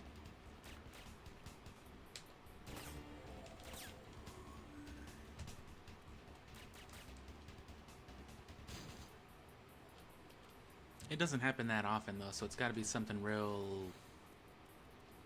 peculiar, some very particular fuck up. Maybe it's just not getting there fast enough. I don't know. I don't see why that would do anything, though.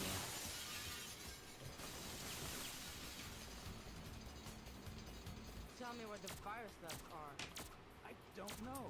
Well, he Tell didn't me, shoot it, but you I saw will his arm kill you. move. I can't tell you. Don't kill me. You have There goes Fagin. Is Mara still alive? Yes. Now to get some answers. So you can normally just get it on the run, but that's like probably the most blatant example of the auto aim at work.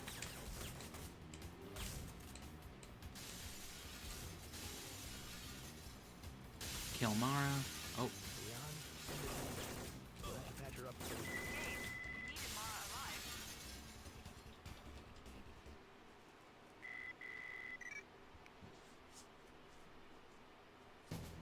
and then while we're at it too, I mentioned at the start Every mission in this investigation. of the stream when I was going over the antigen for the Syphonfilter patients that using these story items as a square command on their respective item works just like a triangle input, I found a fuel tank. which makes specific instances like that much easier because you don't have to time your palette swap anymore.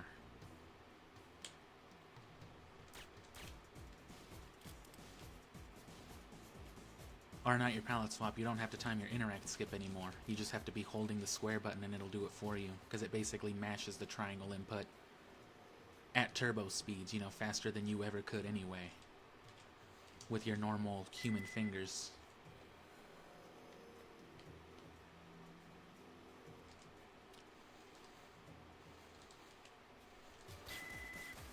Damn.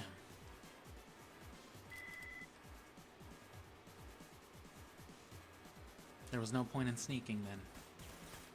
You can sneak through the whole thing though, and I usually do, it's just fucked up. Now I've got to do it the stupid way.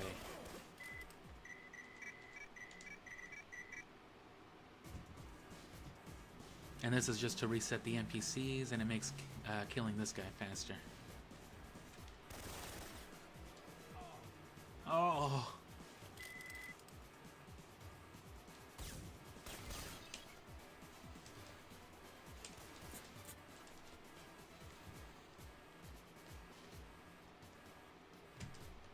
And here's one of those instances where the palette swap is necessary, because you need the fake grenade.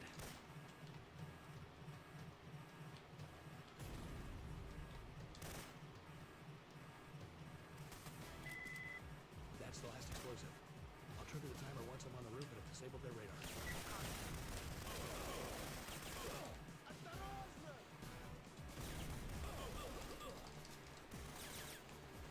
Well, I didn't die, but I don't have any ammo. Those guys are still a trouble spot for me too.